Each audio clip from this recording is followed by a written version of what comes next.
Welcome to everyone who is here. I hope we will have a great afternoon together.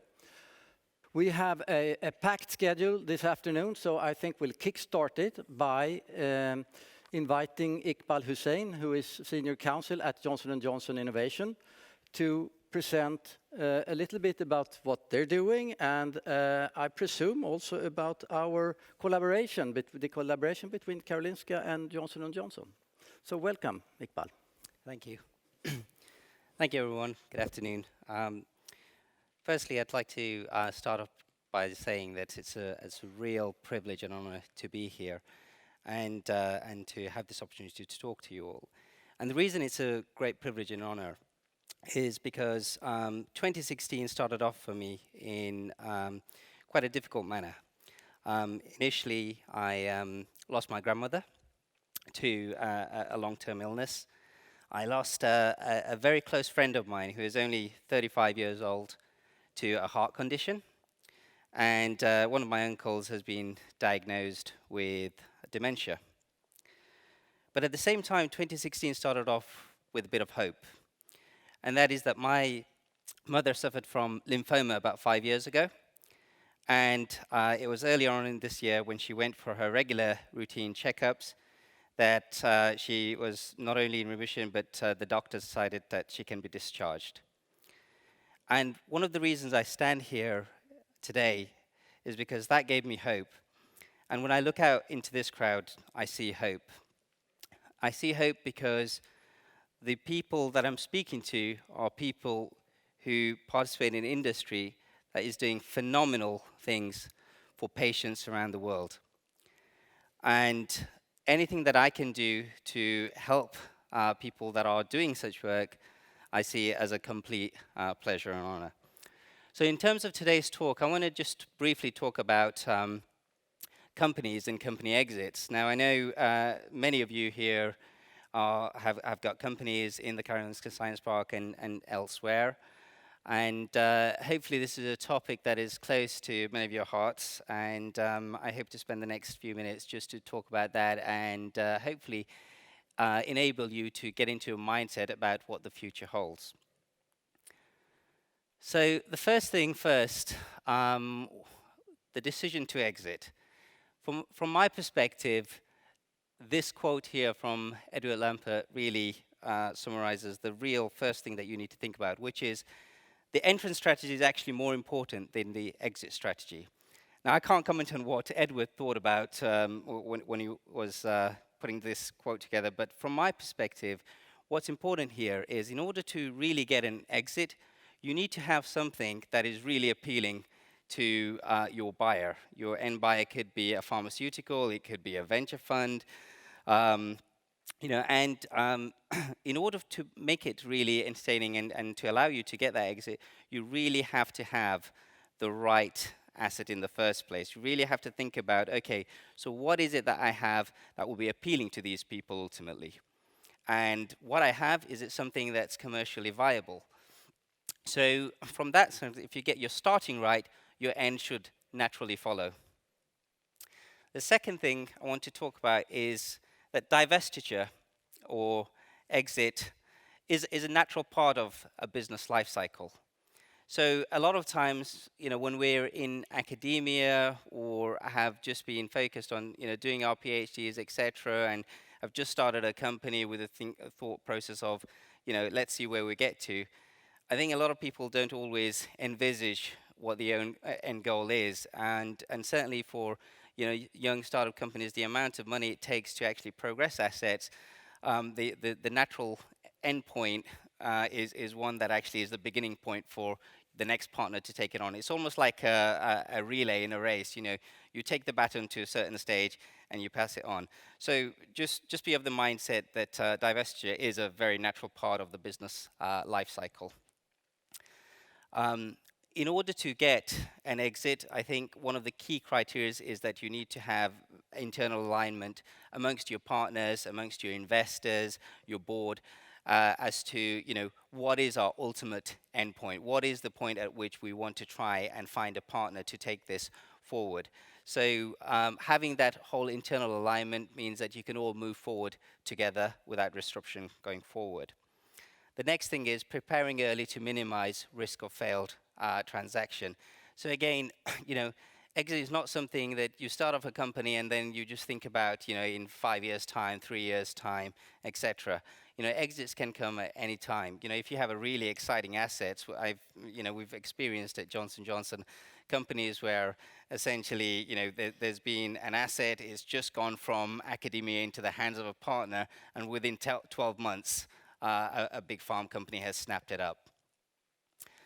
So what is an exit? Well, exit is, I guess, in a crude way, it's what allows you to realize the value in your asset.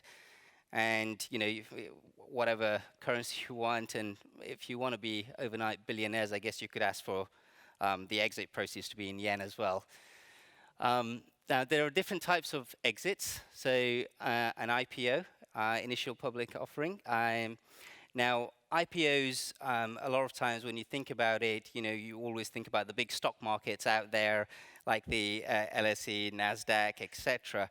But more recently, over the past couple of decades or so, there have been smaller stock exchanges that have opened up and really made it open to smaller companies to achieve an initial public offering and by that route actually gain funding. So I think in Sweden here, you've got the First North. In the UK, we've got the alternative investment market. There's also a stock sale. Now, this is where you sell your company to ideally either a pharmaceutical company or there may be an interim phase where you're selling to a venture fund. The next one is an asset sale. Again, this is where actually instead of selling the shares in the company that you have, you would actually be selling the asset. It's more relevant where you may have more than one asset in your company. There may also be situations where for tax and other reasons, your preferential buyer actually prefers a stock sale, an asset sale over a stock sale. And last but not least, out-licensing. Now, for early stage companies, you might think, well, an out-licensing doesn't give me, an absolute clean break. I've still got the company. Well, the point is that when you've got companies that are at a very early stage of development, the challenge is that you have a certain valuation in mind. You may think it's worth, $5 billion, whereas Johnson & Johnson may think it's worth $50,000. So how do you bridge that gap? And so, one of the means is through an out-licensing where you have, future sort of milestones, royalties, etc., which are paid as and when the asset is progressed to that next stage. So that's something worth bearing in mind. In order to achieve any successful exit, you need to form your business case. And that business case is something that you really need to think about, because for a buyer to really believe in your asset, you need to be able to believe in it yourself. And in order for them to invest the millions and ultimately in development, the billions of dollars that they may invest, they need to be sure that this is an asset that you've really thought about and really know how it's going to develop. So some of the key things that you need to start thinking about, what is the technology? Why is it needed? Is there really a market for this particular technology? How and why, importantly, does it work? Now, when you've got an asset, sometimes, there are assets naturally in therapeutics where it works, but you just don't know where it works, in which case it's fine. That's a fine answer, but at least you need to have the logical rationale to be able to make that case. Is your asset sufficiently innovative? Is it differentiated versus what's out there in the market at the moment? How does it compare to what is out there in terms of standard of care?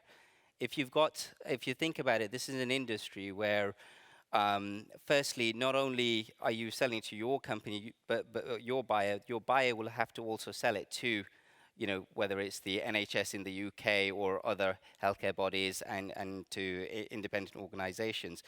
And those guys, in order for them to really pay the additional amounts, they need to be certain that this is far better than what's there. Just moving the millimeter to, for example, increasing, survival rate by a day is not going to get you there. You need to really show that this is differentiated. And then, importantly, have you done your competitive landscape analysis? Are there other people doing the same thing as you? If so, are they ahead of you? Have they got something that's better than what you have? Because, and it's so important to do this at this early stage, and know who your competitors are. You're going to have to, when you're competing for buyers, you're going to have to show why your potential asset is either ahead of the game, or if it's not quite ahead, it's better than the game. So that's something to bear in mind at this early stage. Is development and commercialization of the particular therapeutic or device or consumer healthcare product, is it commercially viable? You can come up with a drug which is wonderful, but ultimately, if it's going to bankrupt the healthcare system, you're not going to really get success out of it. What is the time, route to market? Don't just rely on the company who you're ultimately trying to sell to work out what is the route to market and how long is it going to take. This is your asset. You need to be able to explain that. You need to be able to show people that, and you need to really be able to sell it. What are the costs of development? Again, the costs of development for a small company versus a large pharma will be different. We have come across cases where, it's actually more expensive for a large pharma simply because of the differing standards and things that they apply to develop something than it is for a smaller company. And often, certainly at Johnson & Johnson Innovation, one of the models that we've done is to try and keep assets with the partner as long as possible and work with them to develop it at the early stage. And there's a number of advantages for that, flexibility, timing, costs, etc. But ultimately, you need to be able to explain to your buyer what are the costs of development as far as you can see, and hopefully, explain to them that with a big pharma coming in with the financial muscle that they have, that they can get better synergies from the actual asset. The next is, what is the IP position? Do you have freedom to operate? Essentially, is this asset something that is unique and you have got the right level of protection so that somebody can take it up, a pharma company can take it up, knowing that it's been protected in the right way? Now, obviously, big pharma companies always appreciate that, the funding for full-on IP protection is not always necessarily there, but you need to have the base case. You need to be able to show that you've done the basics that are there. And when you go through the diligence process, this is something that people will pay a lot of attention to. And if you can't prove that you've got the relevant protection, you're going to find it very difficult to sell. What is the team competency, credibility, expertise?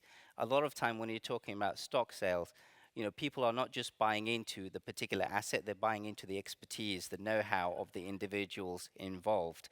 So you really need to think about, do you have the right competencies, credibility, expertise, etc.? Or do you need to bring that in? The next point is, have you tried to kill it? What do we mean by this? So when you try to sell an asset to a big pharma company, the first things they will do is obviously do their diligence, and part of that diligence, they may ask for a transfer of material so that they can do certain levels of testing. So, and as part of that testing, the idea is to try and see if we can somehow kill this asset. What do we mean by that? Let's really put it through the asset test. Before we throw the millions and billions of dollars at it, is this something that really has legs? And when you're at your stage, you should really try and do the same, because there's an enormous amount of talent here and in the science industry generally. And it's a shame if you're spending that time just on an asset that really doesn't have a future. So really think about ways to really challenge the particular technology. And generally speaking, put yourself in the buyer's shoes. If they're going to spend that money, they need to really see that they're going to get value for it. And just wanted to share this slide with you. So this is what we consider, how we prioritize at Johnson & Johnson Innovation, just to give you an example of the kind of things we look at. So when we talk to partners, we're looking at conviction level of experts in science and target, the ability to establish preclinical and clinical proof of concept, time, cost of preclinical and clinical POC, the leadership potential, the competitive landscape, the strategic fit for J&J. Again, it's really important to know who your buyers are as well, because ultimately, if J&J is not in a particular area, or if Pfizer's not in a particular area, they're clearly not the people that you need to be targeting. Or they may be in a particular area, but your asset has got a smaller pool of potential patients, and it may not be, those big pharma companies may not be the right partner, but there will be other partners. So you need to think about that. The IP strengths, collaboration capability of the partner, patient impact, societal impact, patient years, what is the base case and what is the long-term case, and the transformative potential at time of launch. Is this really transformational? And then cost of access, deal terms. So now, diligence and data room. I think this next quote here sort of sums it up for me. The leading rule for the lawyer, as for the man of every calling, is diligence. So I'm a lawyer, and diligence is a big part of what I do. But I think diligence is something that actually everyone should apply. It's the one area where scientists and lawyers do have something in common. It's a quote taken from Abraham Lincoln, and who am I to question anything that Abraham Lincoln says? But really, really think about diligence of your particular asset. How you can prepare for it? Well, think about sell-side due diligence. This is about getting your house in order, getting your company in order. There are a number of things you can do. So start pulling together the data room, for example. So one of the companies we acquired last year was XO1 Limited. And the great thing about when we were dealing with XO1 was that this is a company that came out of Cambridge University, and Index Ventures made an investment in it. They set it up, but right from day one, they pulled together a data room, not with a view to sell there and then, but with a view to having something ready that just in case when a buyer comes along, they can just present the data room pretty quickly and easily.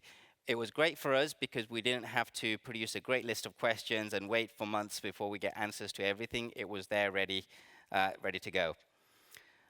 Think about things like confidentiality and what you want to share and when. You may not want to share your most sensitive information from day one. So think about that quite carefully and make sure it's protected from a confidentiality perspective. Duration of the data room to remain open. Again, that's all goes into the strategy around selling. And then think about, from purchaser perspective, what they may want to see. So be prepared for scrutiny, be prepared for challenge. The higher the dollars are for the particular asset, the more scrutiny you're going to get, the more challenge you're going to get. A lot of times, potential buyers will want to test drive your technology before they buy through some kind of material transfer agreement. So again, be prepared for that and be prepared to really, really stand behind your particular asset. So preparing for negotiation. I want to just a bit of audience participation here. I want you to raise your hands, and this is not a trick question, just in terms of if you agree with some of these quotes. Firstly, negotiation is something you use when it's to your advantage, and something that you don't use when it's not to your advantage. Hands up, anybody that agrees with that? Nobody. Great. That's a good starting point. Next one. Negotiation means getting the best of your opponent. Anybody agree with that? We've got a few hands. That's good. I hope to get a chance to negotiate with you guys that put their hand up there. The next one. The single and most dangerous word to be spoken in business is no. The second most dangerous word is yes. You might have an interesting negotiation there. Okay. It is a well-known proposition that you know who's going to win a negotiation. It's he who pauses the longest. Now, if you take the third and the fourth one there, you're going to have a very interesting negotiation. No yes, no no, and just pauses. Okay, but the next two are something that I think I buy into a bit more. So during a negotiation, leave personality aside, you'll be able to see opportunities more objectively. You know, the most difficult thing in negotiation almost is making sure that you strip it of emotion and deal with the facts. You know, a lot of people ask me, you know, let's have a fair negotiation, let's have a fair discussion. I'm not sure there is a concept of fairness in terms of what you get in a deal. I think it's about what you negotiate. And the better prepared you are, the better a deal you're going to get. Ultimately, you will get to a fair deal, but only if you're prepared to negotiate for it. So how do you prepare for negotiations? There's some of the things that you need to think about. Okay, so engage the right team, both internal and external. Okay, so you may, if you don't have the expertise internally, for example, you may need somebody to be able to really negotiate with you. Think about bringing in a CEO with the right level of expertise, you know, on an interim basis. You need to align objectives internally. What is your objective? Is it to find a partner that is just going to pay you $1 gazillion for your asset, and then you just say, okay, go off, run with it. You've given me the money. I don't want any more interactions. Or is it somebody that actually you want to have ongoing dialogue and you really want to see that asset progress? Fixed deal timelines. What is your expectation? When do you want to get to the end point? Be realistic. Think about, do you have the cash in your business to be able to get you from where you are now to that end point? Think deal structures and backup. For example, you may want to sell the shares in the company and therefore get a clean exit, but your buyer may want to do an asset acquisition. So how do you ultimately go and achieve your end objectives? Think about what you need to do, think about how you need to do it, and be prepared to be flexible. Make sure you engage your board, your investor relations people. You might even think about, what is the right time to engage your employees, particularly if ultimately, when that acquisition happens, they're going to lose a job, for example. Or it may be that they will continue to be employed, but it's just, do they want to be employed by, a venture investment firm or a large pharma company? They may be the exactly kind of people that these guys have wanted to run away from. Strategy for continued involvement versus clean break. Do you want a clean break? Do you want to remain with the asset? What do you want to do? So think about it. The next one is really important. It's engage counsel. So engage a good lawyer. And I'm not just saying that because I'm a lawyer. Recruit other advisors, so including your financial advisors and PR advisors if you need to. Think about the contracting. Think about the kinds of terms that you are going to offer. Think about or be prepared for the counter arguments, the counter transactions. I mean, in most instances, when it comes to, aside from the business points, everyone knows where the score is. A lot of times, I hear somebody say, well, it's pretty standard to give this. And my response is, well, I know it's standard to give this, but I'm not going to give you this. This is what I'm countering. And the point is that there's arguments for both sides. It's how you make that strong argument. So have in mind, what are your contracting terms? Stand behind numbers. This is really important, guys. When it comes to, sort of trying to market asset, have a thought about what is the financials that you want. But go beyond that and work out, okay, so can I stand by my numbers? What are my valuations? What are my benchmarks? If you can prove that you have got a really viable rationale for those numbers, then people are more open to listening to that, versus if you just go in and say, I want $2 billion for this. Just bear that in mind.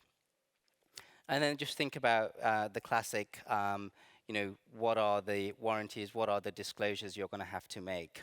So, for example, if there's been an environmental issue that you've come across, you're going to have to disclose that.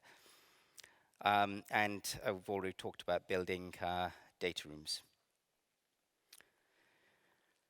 The next stage is know your buyer or partner. This is really important because it's not just about the dollars, particularly depending on what you want out of the asset and where you see the future of the asset. for a lot of one of the reasons why I love interacting with a lot of entrepreneurs and academics is because they really feel ownership in the asset. So if you feel ownership, there are a few things you need to take into account. Do you connect with a particular buyer or partner? What is their track record in developing the potential drug? Or are they somebody who takes it to a certain extent and then just gives up, puts it on the shelf, and then, that's it, that's the end game? How flexible are they? If they come across challenge at the first stage, do they just put their hands up and say, we can't, or have they in the past shown flexibility? How financially committed are they, to developing your asset? What is the level of diligence that they are willing to ascribe to the potential opportunity? What is their plan for the technology? What is their path to market and timing?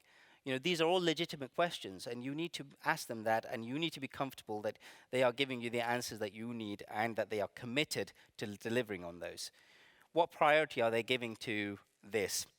Versus, for example, the internal competing programs. So if you have a company which has already, an asset in this particular space, and they're looking to take your asset, how committed are they to developing their asset versus the new asset that you're going to be selling them? Which of the two are they weighing up? How do they see the two fitting together? And ultimately, how do they see the two being developed and marketed? And importantly, do they have the expertise? Sometimes, you come across, whether it's venture funds or others who have certainly got the financials. Question is, do they have the expertise to really progress it? I'll just give you an example in a slightly different sector. It's a baby food market. And the reason baby food market is important to me is because we've recently had 2 lovely children. And so one of the baby products that my kids used to love is Plum Baby, which is what was a great brand in the UK. But the guys who came up with it, they sold it to a private equity house who within 2 years took it off the market because they couldn't make the numbers work. So you need to think about, do these guys have the expertise? So ultimately, it's about science, it's about dollars, it's about, patience, can you get to the market? But when you put everything into the mix, it's about achieving the balance between the things.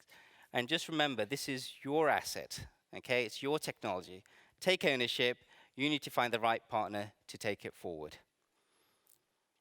A few just some practical considerations for you to think about. What happens to employees, consultants, agents, partners that you're dealing with when you get to an exit? Will they remain employed? If not, you sort of, what is the basis on which they will get their exit from the company? Do you need any external consents to sell, transact? A lot of times, a lot of IPs come out of a university setting. Do you need to go back to the university to get certain consents? Have you got all the investigators that worked on it? Have they all given their consent for you to deal with this asset? So when it comes to a company looking for this, they will really think about these things. Do you need to remain involved? For example, is there a joint steering committee? Do you need to be scientifically engaged to ensure this is progressing?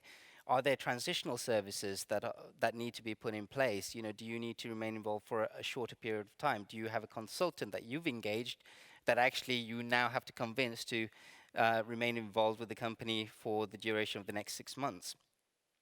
What about reporting? If you've got, if your financials are split between an upfront and then milestones and royalties, what kind of reporting do you want to ensure that the company is doing what it needs to do to progress the asset? Have you carried out all the relevant IP checks? Because the farm company will certainly do that. And, it's better that you figure that out. And if there's a problem now, you figure that out and figure out a solution. For example, like, there being a PI whose consent wasn't obtained in the first place. Any antitrust issues for the buyer. So competition clearances that the buyer may need, particularly if they've got an asset that's already out there. This is another asset that they'll be acquiring. Are they taking essentially the full market in this particular asset? If so, you may just find that there's a 3-month, 6-month delay before you can actually close the deal. And at that point, for a small biotech, you need to think, okay, have we got the cash to be able to take that 3-6 months lead time?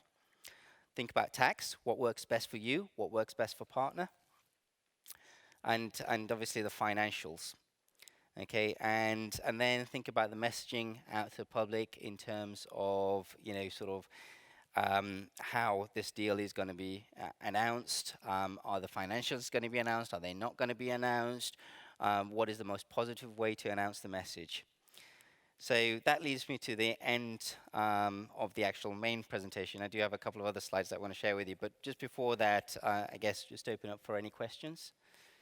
Absolutely. I mean, you have the expertise you always want to talk to in front of you.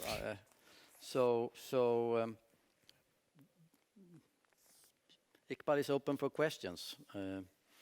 I had a reflection. I think what you're saying makes absolute sense, and your list of things to do, to tick off, it's maybe a little bit putting off if you're just starting your company, because you have all the time up until when you actually are intending to exit to tick those boxes. Absolutely. One additional thing that I thought about is I've done a few exits, and oftentimes it has been to people who I've already had a relationship to. So utilize your networks and build your networks early on. Wouldn't that be a possible additional go to conferences, meet with people? Absolutely, and I think events like this obviously provide a great basis to be able to do that, but also just your networks within the incubators that you participate in. Again, that's great.